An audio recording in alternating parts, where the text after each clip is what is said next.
Hey guys, this is Balu from Balu Prime and once again welcome you all back for an exciting tutorial. In this tutorial I will show you how I created this Spider-Man disintegration effect in Blender. So hope you guys will find the video useful, but before going to that, if you end up liking this video, please click on that like button, do share this content, and if you are new to this channel, consider subscribing my channel and support me. So further without any ado, let's start today's video. So here you can see I'm using Blender 2.92. Nice. Now let's select everything in this default scene by pressing A on the keyboard and delete. So first of all, let's download Spider-Man character. So here I got this model from Sketchfab. Download link in the description. After downloading the character, let's add some animations to that. So for that, I will be using this Mixamo site. Just create an Adobe account, log in using Adobe account, and you are good to go. So after downloading the character, let me show you how we can upload our characters onto this Mixamo. So click on this upload character, select your character. So here you can see I got this in object format. So select that file and open. So it starts uploading our character. So here you can see we got our model here. Now click on this next button. So we got some pins here with the name chin. Let me place it here at chin. So wrist, place it at wrist. So here you can see the points on the left and right will be moving symmetric. So if your model is not symmetric, uncheck this use symmetric options and later you can place them individually. So now I will be using this one. So let me place it here, wrist, elbow, knees and groin. Let me place it here. Okay. So once the pins are placed at their respective positions, click on this next. So it starts auto rigging our character and it may take a couple of minutes. So here you can see we got our character with the animation. Now we can click on this next and next. So we'll get our character without animation here. Now click on this animation tab.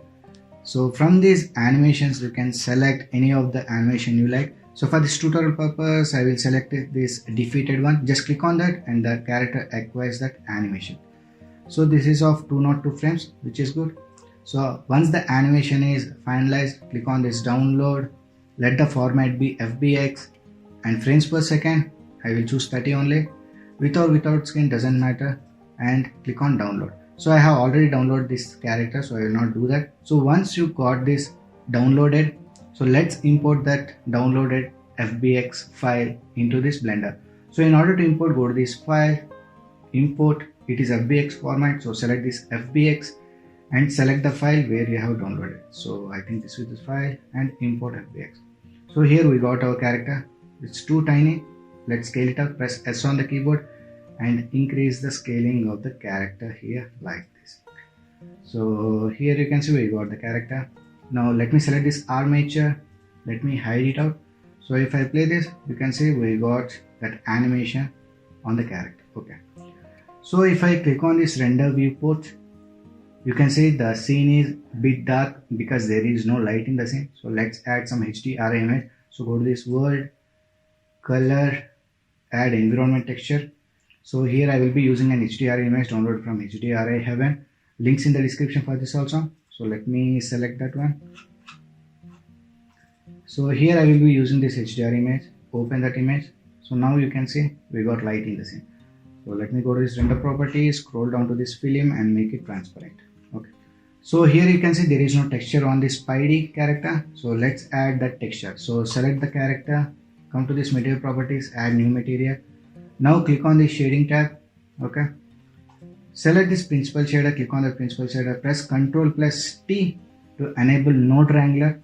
So if you have not enabled this node wrangler, go to this edit, preferences, come to this add-ons, click on these add-ons and search for node wrangler. So by default this will be unchecked. Check this node wrangler, enable it and save those preferences and we can close it. So from here we can select the texture. So let me select the texture. So while we download the character from Sketchfab, we'll get these two folders. It will be zipped format, unzip it. We'll get these two folders. One is source and one is textures.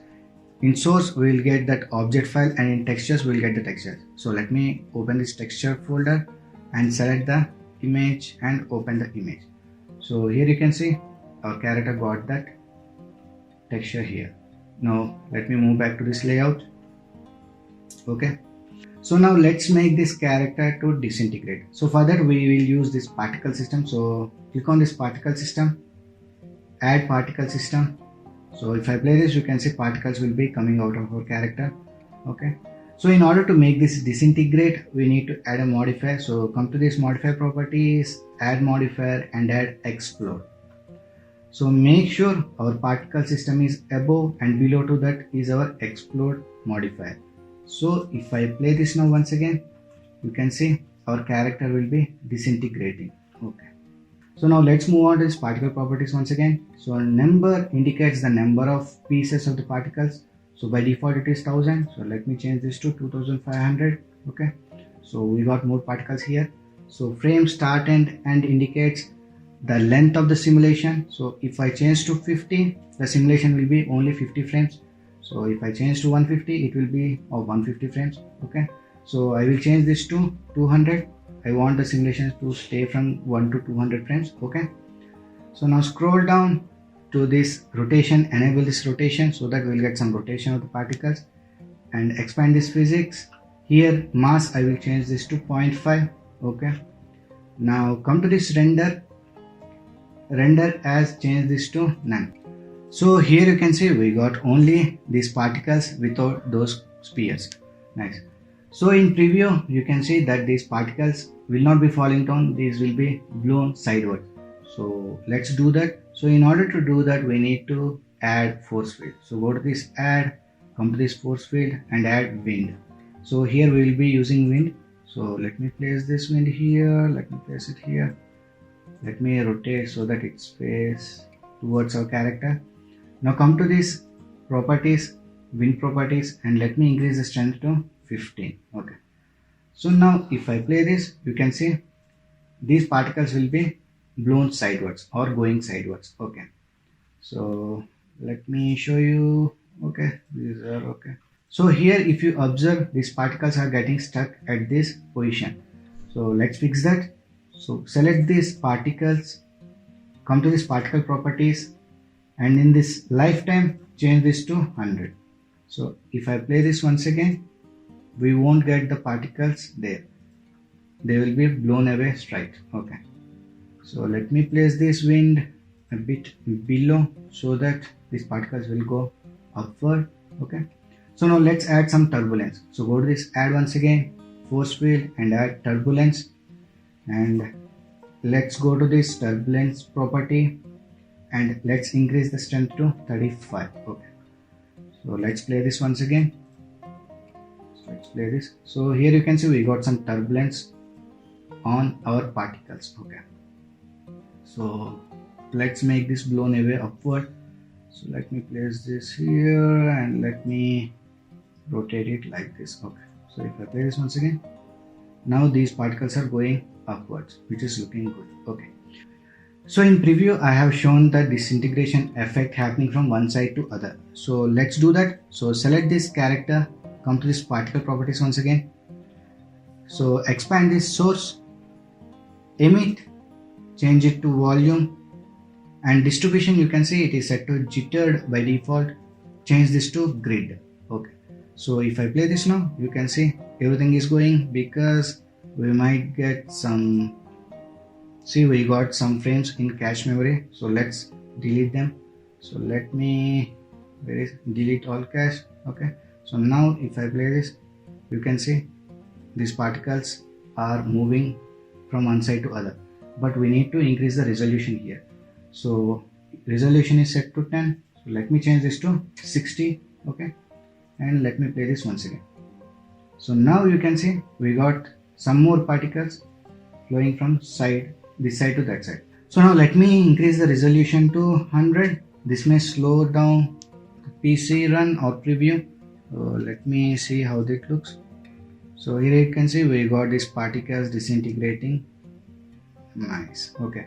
So if you want to increase the resolution much, you can increase up to 250, but it slows down everything, including bake time, render, everything it slows down. So for this tutorial purpose, I am happy with this result. So once you are happy with the output result, you can bake this now. So in cache only, if you scroll down, we will get this bake option. Simply click on this bake. So here you can see we got our animation or this disintegration effect ready. Okay. So now let's add ground plane. So go to this add mesh, select plane, press S on the keyboard and increase the scaling. Now let's add some material. So come to this properties, material properties, add new material, and let me change this color to somewhat like this, and let me make it dark. Okay, I think this will be fine. Okay. Let me give it metallic look. So increase this metallic value. Fine. Reduce the roughness. Okay, I think this will be fine. Now come to this render properties. Now enable ambient occlusion. Expand it, and distance I will change to 3. Okay. Enable screen space reflections and refractions also. Fine. So here you can add sunlight also to get some nice shadows. So go to this add light, add sun. Let me select this move tool. Let me place it here. Press R on the keyboard to rotate it. Before do that, let me increase the strength to 15. Okay. So now let me rotate it. So here you can see we got this shadow. Fine. We got the shadows also. So now let's create a camera. So go to this add camera. Press Ctrl Alt 0. Press N. Come to these view options and enable camera to view. So now we can set the position and angle. Okay. So once the position is set, now let's move on to this render properties once again. Here you can use either cycles or EV. So if you are using cycles, make sure to enable GPU if your device got dedicated GPU. This increases the render time, but quality will be good. So for this I will be using EV only. So render samples I will leave it to default, rest and all. Okay. Now come to this output properties. By default resolution is full HD. So let it be full HD only. If you want to increase the resolution, just change the values here. Enable this render region, crop to render region, frames 1 to 250. So here you can give the frame rate. So I will increase the frame rate to 60 so that we can get smooth animation or effect going on. Okay. So we can select output folder. Let me select an output folder where I want to save the output file. So here I have selected the output folder. So in file format, either you can choose JPEG or PNG, or else you can render out directly in video format. So here I will render in video format only. So select this MPEG video. Okay. So once this is done, now let's render this animation. So simply go on to this render and click on this render animation. So in this way we can create this Spider-Man disintegration effect in Blender easily. So hope you guys have learned something new from this tutorial. If you have learned anything new, please like, share and subscribe my channel to support me. So we'll meet in the next video. Until then, signing off. Take care. Bye.